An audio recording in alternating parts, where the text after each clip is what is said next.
এই মুহূর্তে যে খবরের দিকে নজর রাখছি, যা শুনলে আপনারও চোখ উঠবে কপালে।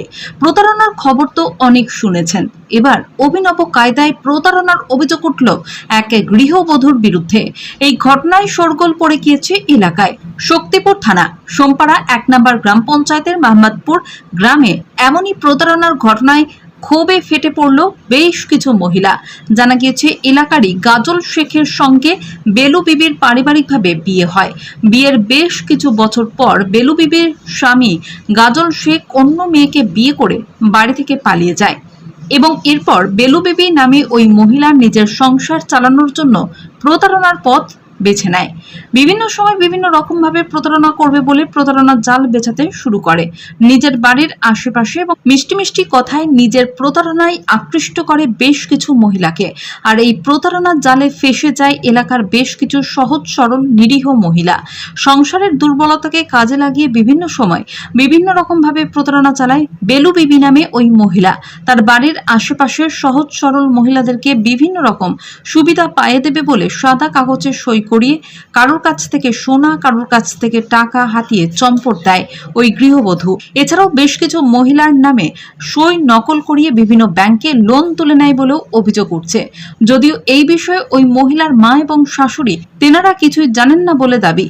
এই প্রতারণার পর্দা ফাঁস হতেই ওই গৃহবধূ বাড়ি থেকে চম্পট দেয়। স্থানীয়দের অভিযোগ, এই প্রতারণার পিছনে তার ছেলে এবং আরো বড় কেউ জড়িত রয়েছে বলেই মনে করছেন। স্থানীয়রা আরো জানান, তাদের অজান্তে বেশ কিছু মহিলার নামে নকল সই করিয়ে লোন পাশ করে নিয়ে তাদের নিজেদের সংসারের স্বামী স্ত্রীর মধ্যে অশান্তি সৃষ্টি করেছে। আসুন এই বিষয়ে প্রতারিত মহিলা এবং স্থানীয়রা কি বলছেন শোনাবো। আমাকে বললো আমার ছেলে ডুপ্লিকেট ব্যবসা করে, ওইতে ফেঁসে গেছে, তোমার 5 বিধ হচ্ছে, আমার স্বামীর 5 বিধ হচ্ছে, আমার 5 বিধ হচ্ছে, আমাকে 1 লাখ টাকা তুলে দেন, 1 লাখ টাকা তুলে দাও। আমি তখন বললাম, আমার স্বামীকে বললাম যে মানুষ বিপদে পড়েছে, তাহলে 1 লাখ টাকা তুলে দাও। তুলে দেওয়ার পর ওর স্বামী জানে, ওর ছেলে জানে, সবাই জানে, তুলে দিচ্ছে 1 লাখ টাকা। তারপরে আমি 13 আনা সোনা দিচ্ছি ওর হাত দিয়ে বন্ধক দিতে, সমানে গ্রুপ চালাইছে। 13 আনা সোনা যখন ওর হাত দিয়ে বন্ধক দিই, তারপরে ওকে ছাড়ানোর টাকাও দিয়েছে 12,000 টাকা, কিন্তু সেই জিনিস ও ছাড়িয়ে নি দেয়নি। তারপরে ও আবার ডুপ্লিকেট করে আমার বলছে, চাচি তোমার ফিঙ্গারপ্রিন্ট লাগবে, এখন বই করবা, তোমার ফিঙ্গারপ্রিন্ট লাগবে। আমাকে অনলাইনে দোকানে লিখেছে, ওর বেটা অনলাইনে দোকান খুলেছে, সেখানে নিয়ে যাইয়ে ও আমাকে ডুপ্লিকেট করে হাতের ফিঙ্গার দিয়ে ও 50,000 টাকা তুলে নিয়ে যায়। এখন জানতে পারছি ও চলে যাওয়ার পর যখন শেয়ার গ্রুপে শেয়ার আমার বাড়িতে আসে, তখন আমি জানতে পারি যে আমার নামে ও 50,000 টাকা তুলে নিয়েছে। আর আমি যেটা তুলে দিয়েছি আমার স্বামী, আমার লোনের টাকা, শ্বশুর শাশুড়ি যখন জানে যে টাকাটা দিয়েছি, এটা আমার প্রতারণা করে তুলে দেওয়া হয়েছে 50,000 টাকা। ইয়ার সঙ্গে জড়িত মানে আমি যদি বলি 5 মিনিট পর কি 10 মিনিট পর কি আধ ঘন্টা পর আমি টাকা দেবো, আমার কাছে টাকা নাই, আমি জোগাড় করি, কিন্তু সেটাও মানে না, স্যার মানে না। কিন্তু বেলু যখন বলে যে স্যার আধ ঘন্টা পর আসেন, বেলুর ইশারায় মানে চলে যায়, যখন চোখের ইশারা করে স্যার তখন চলে যায়। স্যারের সঙ্গে আরো যোগাযোগ আছে। মানে কোনো কাস্টমার আমরা চাচ্ছি এখন কোনো গ্রুপের টাকা আমরা দিতে পারবো না। যদি সে আসে এখানে, তাহলে সে যখন আসবে তবে গ্রুপের টাকা দেবো, তাছাড়া আমরা দিতে পারবো না।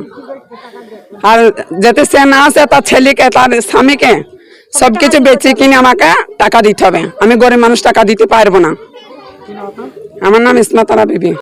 তুলতে গেছি আমি 30,000 নেবো বলে লোন তুলেছি, সেখানে ও 90,000 লোন তুলে নিয়েছে, আলাদাভাবে 90,000 লোন ও তুলে নিয়েছে আমার ডকুমেন্ট দিয়ে জমা দিয়ে। আমি বাড়িতে আমাকে সই করে নিয়েছে, নিয়ে বলেছিল এই তোমার সই লাগবে, ওর সময় ওরও তোমার সই লাগবে, তাই বলে 3টে পাতাতে আমার ওই সই দিয়ে নিয়েছে। দিয়ে আমাকে সই দিয়ে নিয়ে তখন বলছে তোমার ওই লোন পাস হয়ে গেছে, ছাড়ালে, তাই বলি আমাকে নিয়ে গেল, নিয়ে যাইয়ে আমাকে ছাড়ালে তুলে নিল আমার বাজার সই, আমার লোন দিয়ে সেখানকার লোন বলি আমাকে নিয়ে যাইয়ে আমাকে সেই ইয়াতে তুলে লোন সালার থেকে তুলে নিয়ে এসছে। ওখানে 45,000 তুলে নিয়ে এসছে, আর এখানে 50,000 তুলেছে এই স্পন্দনা ব্যাংকে। হ্যাঁ, সে মেয়েটার নিখোঁজ, পালিয়ে গেছে। রবিবারে সাঁঝবেলায় চলে গিয়েছে সে। আমি চাচ্ছি আমার স্বামীকে না জানিয়ে আমি দিয়েছি, আমার এই টাকার সমাধান করতে হবে। হ্যাঁ হ্যাঁ হ্যাঁ আমি বলেছি, দাদাকে বলেছি আমরা লোন চালাইতে পারবো না, সে দিবে, তার লোন আমরা টানতে পারবো না। হ্যাঁ আমার নাদিরা বিবি নাম। ওই সেম সবার সঙ্গে একই প্রতারণা করেছে, মানে ধোকা দিয়ে সবারই সঙ্গে কারো ডুপ্লিকেট করি, হাতের ফিঙ্গার নিয়েছে, যে কোনো একটা মানে ধোকা দিই। যে কাউকে বলেছে যে তোমার একটা বেড ভাড়ার জন্য একটা কার্ড হবে, সেটা বলি হাতের ফিঙ্গার নিয়েছে, এটা একটা প্রতারণা করি, ডুপ্লিকেট করি, সে ফিঙ্গার নিয়ে টাকা তুলে নিয়েছে। তাকে জানানোই হয়নি যে সে এরকম কোনো একটা অ্যাকাউন্ট থেকে টাকা ট্রান্সফার করছি। আমি নিজের ইচ্ছায় টাকা দিয়েছি আমার বাড়ির লোককে, আমার স্বামীকে না জানিয়ে, কিন্তু সে এরকম করে পালিয়ে গেছে। এতজনের কিস্তি নিয়ে, এতজনের লোনের টাকা নিয়ে সে পালিয়ে গেছে নিখোঁজ। আমরা এটার জন্য সুব্যবস্থা চাই। আমার অল্পর মধ্যেই আছে আমার 60,000 টাকা, অনেকের 1 লাখ 1.5 লাখ এরকম নেওয়া আছে। আমার দুটো কোম্পানি থেকে লোন দেওয়া আছে। এটা হ্যাঁ প্রশাসনকে জানানো হয়েছে, তারা নিচে স্টেপ বলছে যে আমরা এটাকে খুঁজিয়ে বার করে দিতে পারবো, এছাড়া আর কিছু করতে পারবো না। না ওর ফোন নেই, না নিখোঁজ।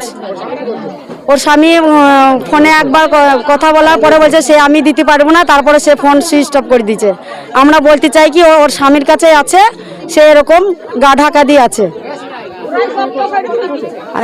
হ্যাঁ ওর স্বামী আছে অবশ্যই, হ্যাঁ ওর স্বামী আছে, ওর ছেলেও আছে, কিন্তু ওর ছেলে ও বাড়িতে থেকে মারধর করে বের করে দিচ্ছে। এখন কিন্তু স্বীকার করছে না আমাদেরকে যে আমরা কিছু জানি না। ওর ছেলে বলছে সব কিছু জানা, এত কিছু মানে এতজনের লোন নেওয়ার কারণে জানার পরে, আগে না জানি এখন জেনেছে, জানার পরে মারধর করে ওরা বাড়িতে থেকে তাড়িয়ে দেয়। কিন্তু এখন ওর ছেলে অস্বীকার করছে। আমার নাম রেহানা বিবি।